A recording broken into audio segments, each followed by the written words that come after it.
everybody has this conception of the 19th century as being an era of supreme British supremacy, but at the time, what it looked like was complete shambles.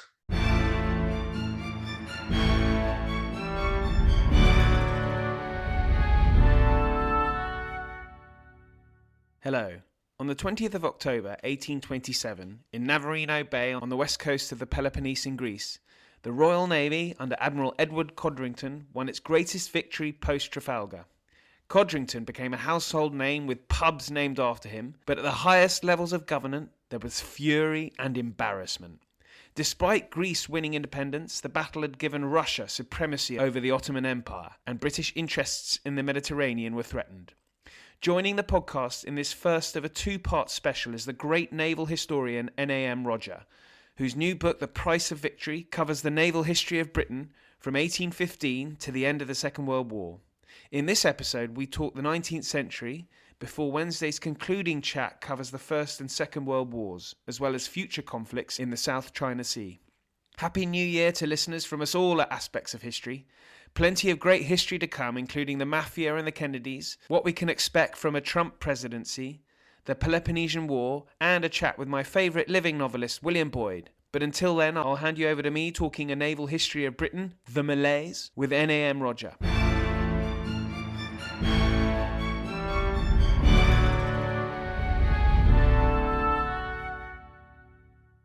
First of all, I'm going to say hello and welcome. Well, thank you. So, Nicholas, it is a great pleasure to speak to you because a huge fan of your first two volumes, and now the third, long-awaited third, The Price of Victory. And these are very much, actually, I suppose my first question is, these are very much naval histories of Britain, not histories of the Royal Navy. You're quite clear on that. I try and emphasize that, though my experience is that I always say this is not a history of the Navy, this is a naval history of Britain, and people say, in your history of the Navy, you have said such and such. So they never listen. But it is nevertheless a rather important distinction to draw. It means that it's a very much broader approach to the subject. It means that I regard naval warfare as something which obviously involves the Navy, but involves government, society, the other services, allies, foreign countries, everything you can think of practically are all linked together.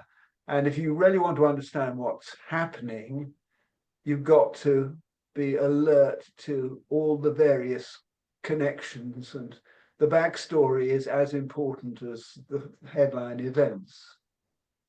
Well, the first thing I thought about when looking at the title, The Price of Victory, was that the famous understanding of Britain post Trafalgar, and I know your book starts in 1815, so at the conclusion of the Napoleonic Wars, but post Trafalgar, Britain then has 100 years of supremacy, and your title therefore suggests that, which I think your title is sort of more aimed at the 20th century, but I was thinking of the 19th century in that the fact that Britain tended to not really have a competitor in its class in the 19th century meant that it became a little bit complacent. Is that the right understanding I should have? Yes, I subscribe to that to a degree, but I'm a bit allergic to treating the 19th century as it went on for 100 years, because actually, really, the situation changes a great deal in the course of that time. There isn't really any period in which the British thought they had no competitors, though perhaps the mid-1870s is as near as you get to it. That's when the Conservative ministry is described as running foreign policy as drifting downstream, occasionally putting out a boat hook to fend off a problem. But most of the time, actually, they were running a naval policy with a remarkably small navy, and remarkably little support or understanding from successive governments. It's really only at the very end of the century that they begin to get seriously worried about potential threats and actually start building up a big navy.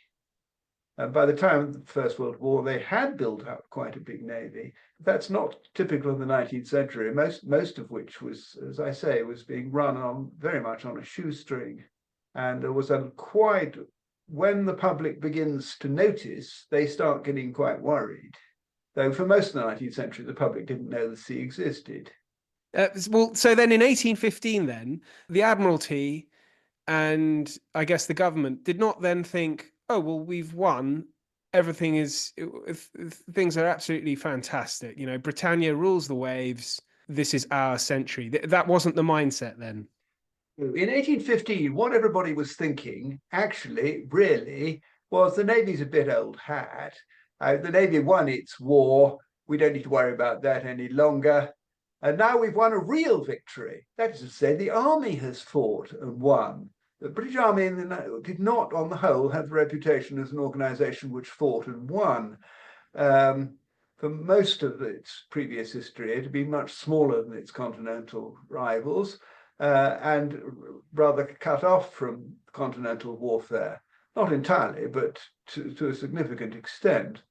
And then 1814, 1815, the generals finally get their chance and really win a real, uncontestable victory. Admittedly, not unassisted by the Prussian army, but still, the generals really came away at the end of the Napoleonic Wars on the top of the world. And the Navy was just a tiny bit disappointed, as though everybody had forgotten what they'd done, which wasn't totally true, but there's an element of truth in it.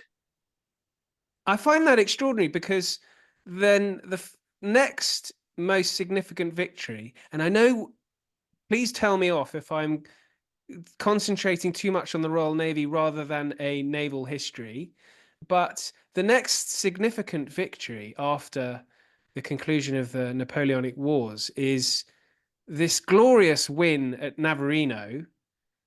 And I'm reading in the book that basically the government, the Admiralty, is embarrassed by it for the next sort of 20, 30 years. Yes, absolutely. For all sorts of reasons. It wasn't supposed to have happened. The short-term tactical objective, which had to do with protecting shipping, which was either British or under British protection, Greek, Maltese, and so on, against piracy. That short-term tactical objective was the exact opposite of the long-term policy objective of the British government, which had to do with keeping the Russians out of the Mediterranean. But this victorious victory was, of course, an Allied victory. It was Russian, Austrian, and British. British contributed the largest single function, but the Russians substantially were the major political victors of the whole thing. And this was not what the government had intended. Mind, the incompetence and chaos of the British government was as much or more to blame. The unfortunate British commander-in-chief had to fight this campaign with no communication with Whitehall at all, because the government wasn't in the least interested, and in any case, communications were slow to the Balkans. He had only a rather general idea of what the political priorities of the government were, and he knew enough to be aware that the political priorities and the practicalities were grossly disconnected. So it was tactically speaking, it was a very successful victory. But a lot of people, including the British government, came away from it deeply dissatisfied. And there was another complication, because there was no admiralty, and substitute admiralty was Duke Clarence. He dishes out an enormous number of promotions for all his friends, which essentially meant all the Whigs in the Navy. So everybody who has been anywhere near the victory and was of the same political party as the Duke gets massive promotions, far more than anybody ever got at Trafalgar. And the promotions were on entirely political grounds, didn't correspond to who had contributed most to the victory. It was rather an embarrassment for everybody who realized what was going on, and a motive for not talking too much about it for the rest, a lot of the admirals of that generation. But it's like everybody has this conception of the 19th century as being an era of supreme British supremacy, but at the time, what it looked like was complete shambles. Well, that is very British as well, I suppose. But Yes. but the Admiralty. When did the Admiralty then? Oh, you have to forgive this question. When was the Admiralty created?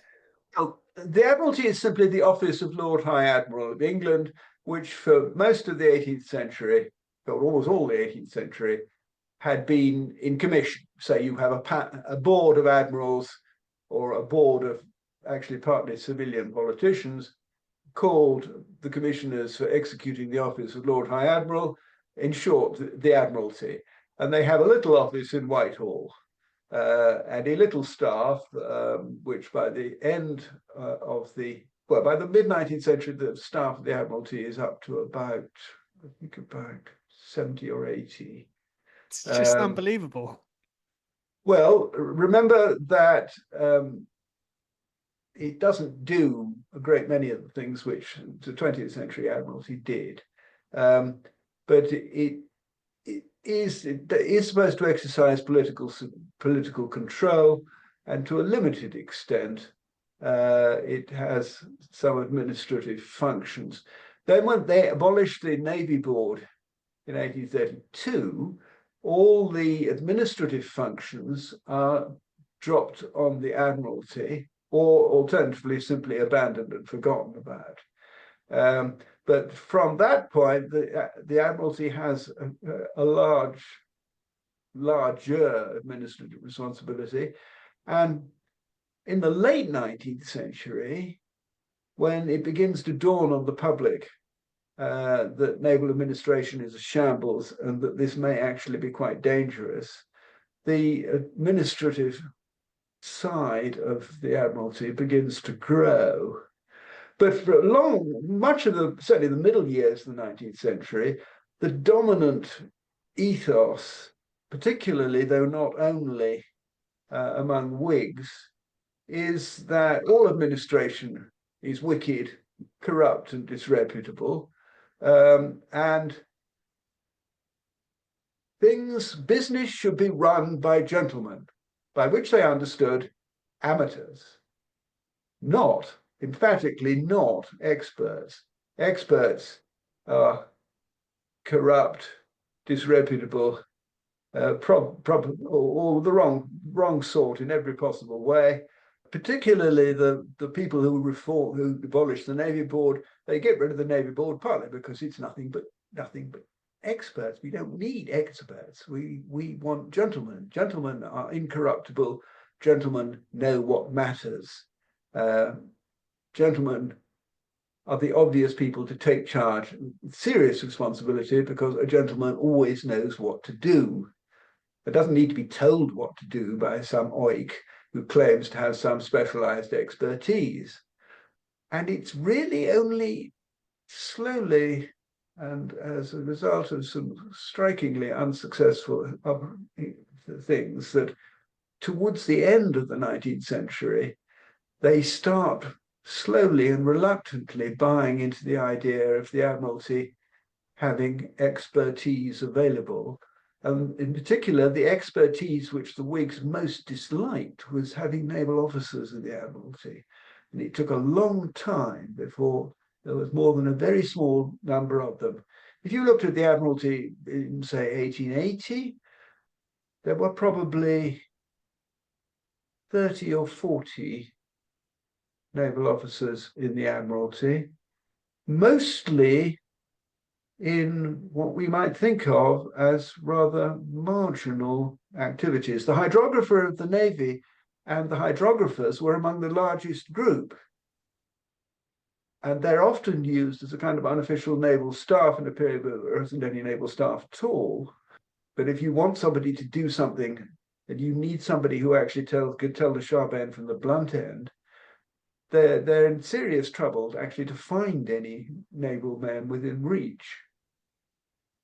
But during the sort of mid 19th century, isn't there a sort of period of, well, exploration? They send out ships to the Antarctic and the Arctic, the Northwest Passage, and doesn't that imply there's some kind of scientific understanding that the good chap theory maybe is not so, the good chap isn't so keen on? You're quite right that there is a period, particularly, roughly speaking, from the 1830s up to the 1850s and 60s, when there's a lot of exploration, in particular, quite a lot of Arctic exploration. Then there's a catastrophe in the mid-19th century, one of the many big naval catastrophes in the 19th century, but they lose the great Arctic expedition. If you count the expedition and the relief expeditions, they lost, golly, how many ships was it? It's well into two figures. And these were very advanced ships as well, weren't they? They were. Oh, yes, but not that it did them much good. But and they also, of course, lost a large number of people. I mean, they lost everyone, and that distinctly knocked on the head exploration as the flavor of the month in the Admiralty. They don't really go back to exploration at all, though they do revive the hydrography, which is, of course, an absolutely fundamental science for using the sea in any way at all. And it's also an example of something where they're genuinely philanthropic, because the hydrographers are essentially spending an enormous amount of the British taxpayers' money doing surveys of the whole world, which they then sell to the whole world very cheaply and without asking any questions about, are these people friends? Are they going to use them in ways which will be convenient to us? On the contrary, they sell the charts to everyone. Is that because money is rather vulgar and you don't want to...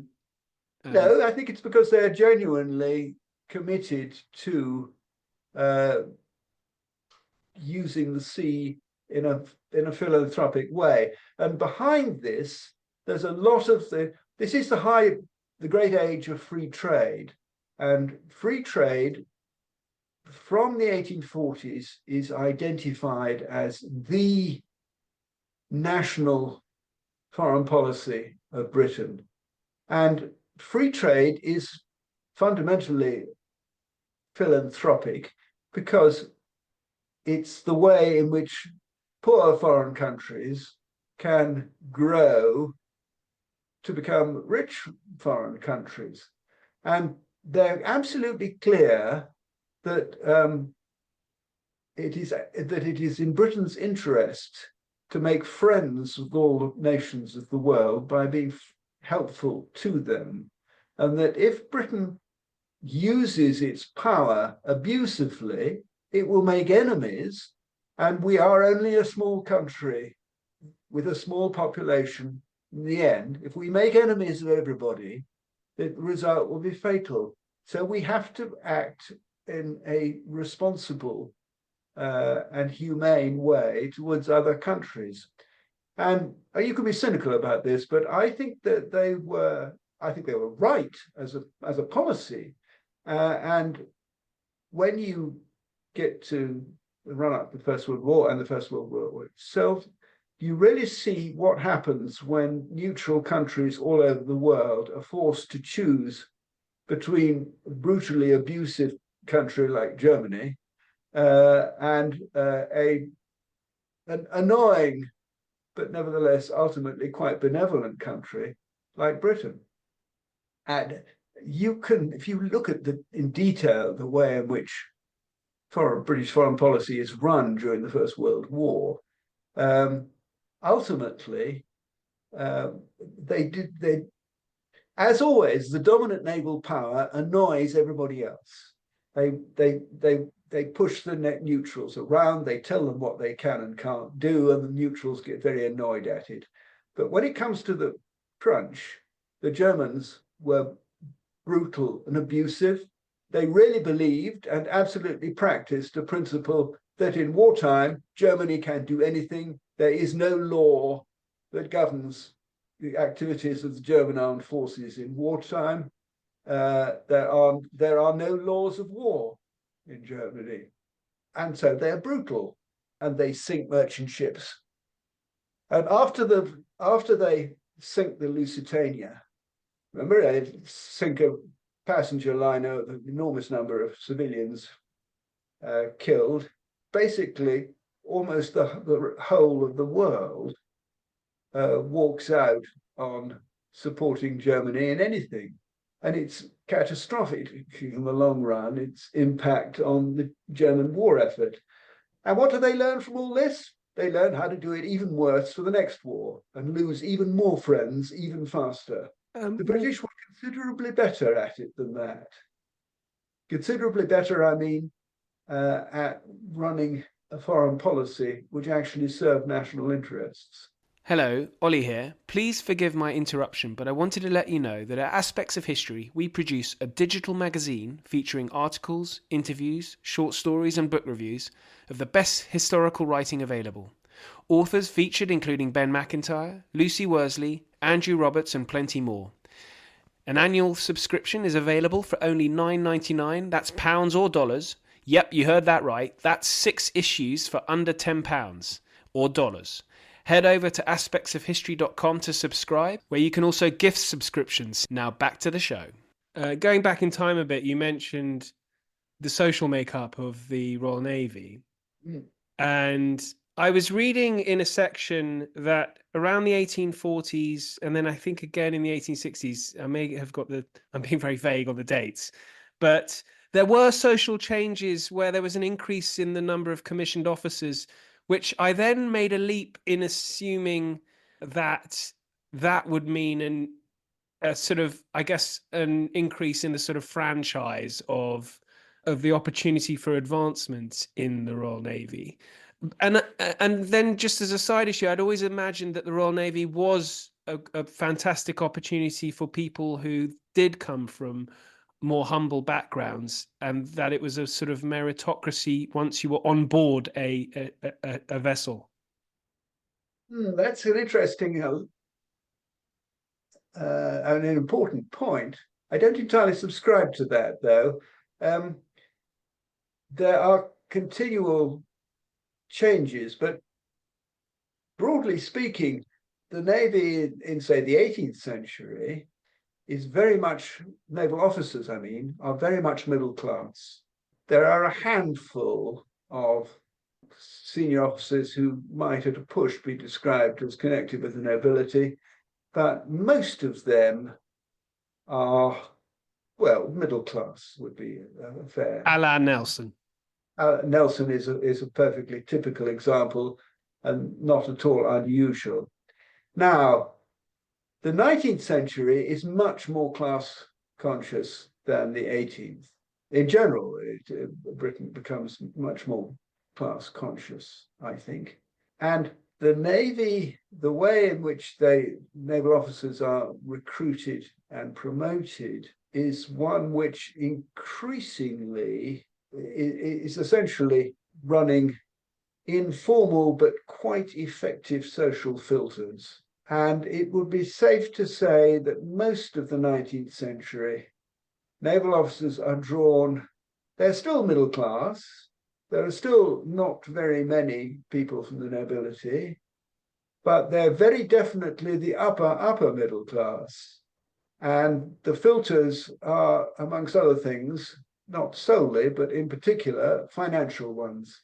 So actually, there are only a few examples of people who manage to become naval officers in the 19th century from poor backgrounds, hardly any, from disreputable backgrounds, a few, John Fisher being one.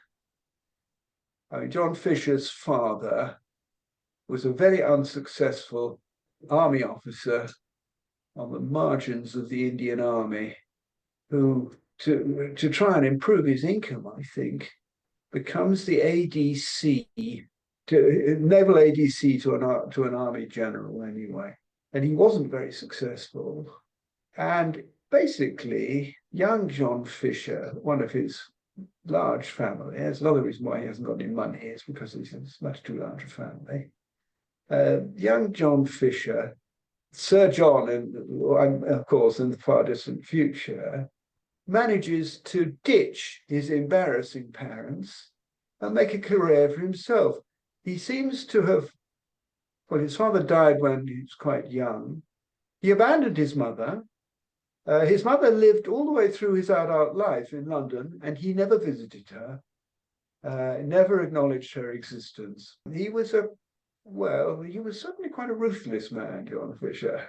Sorry to interrupt. Just to remind some people, he's the predominant sort of naval officer for about 20 years, isn't he? Roughly speaking, yes. Right. Sorry. He manages. I mean, he has a brilliantly successful career, almost entirely ashore. He was one of these admirals, not an unusual thing actually for admirals who managed to make a big success while only very occasionally getting their feet wet. John Fisher is a man whose real triumphs are all to do with impressing civilian politicians. He's a great talker. He has quite a gift of rousing the enthusiasm of civilians. He tends to be much less successful at arousing the enthusiasm of senior officers. But there's a moment, there's a crunch in his career in 1903, I think, when he's about to retire. He's reached the retirement age for a vice admiral. He can't go any further. And something happens, and nobody has ever identified what it was, mainly because hardly anybody has looked for it.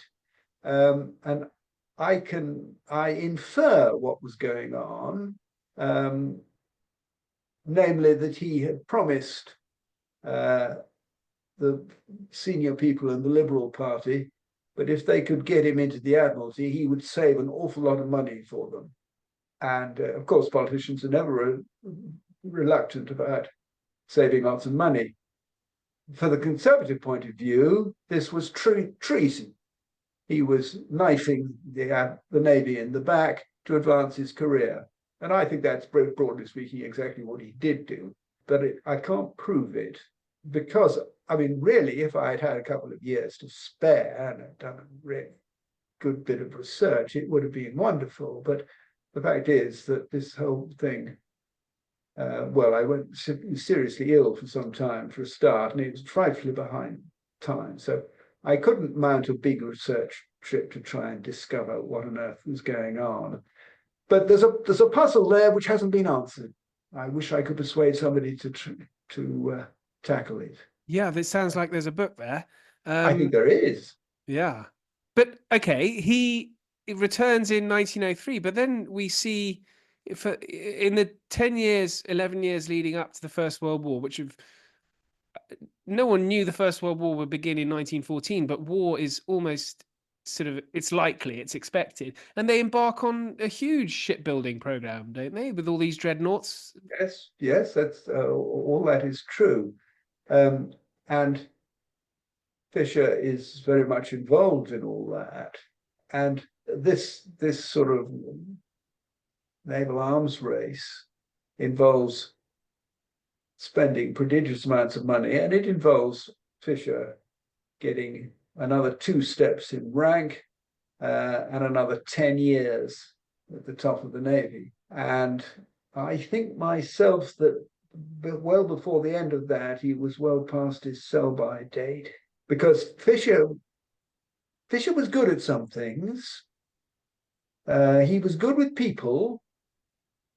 At least he was particularly good with the lower deck. He was good with journalists. He wasn't so good with other senior officers who tended to see the holes.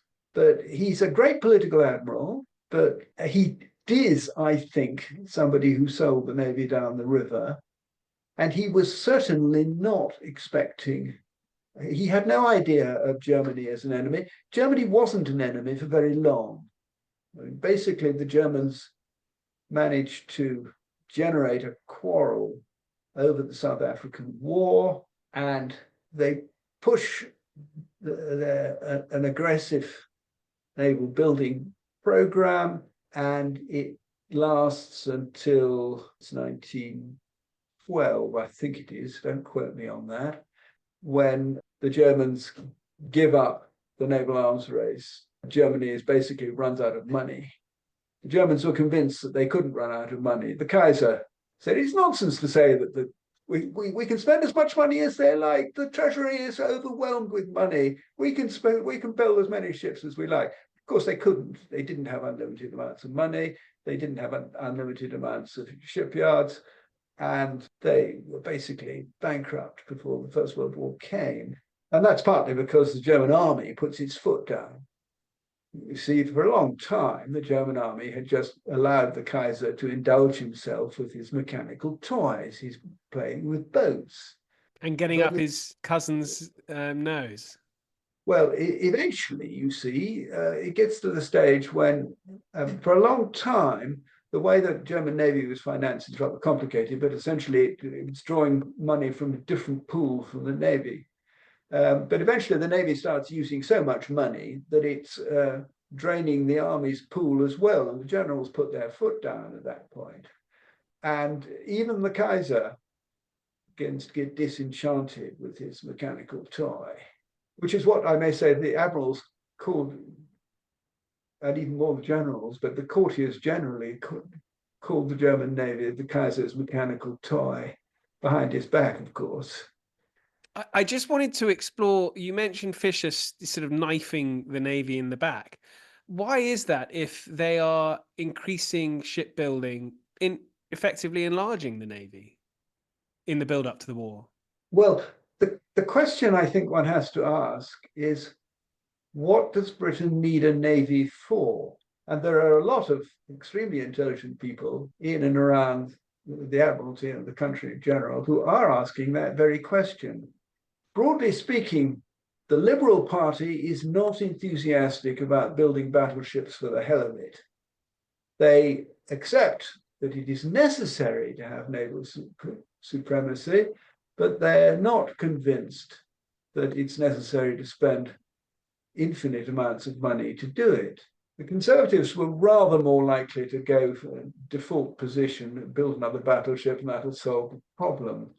But the Liberals didn't think that, especially people on the left wing of the Liberal Party, like young Mr. Churchill.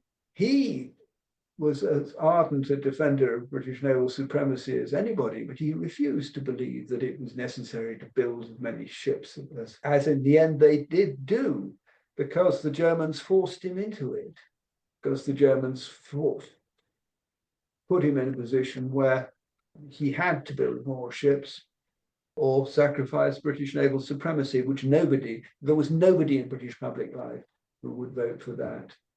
And that was because after a long period when they really hadn't appreciated the problem at all, in the 1880s and 1890s, they finally realized that they've got a country, an economy, which is totally dependent on free trade and the trade of the world. They hadn't really set out to, when they repealed the Corn Laws in the 1840s, they didn't really realize that this was going to be the consequence. At that date, that what they thought they were voting for was free imports of grain particularly from the Russian Empire, from indeed Ukraine. and other places as well.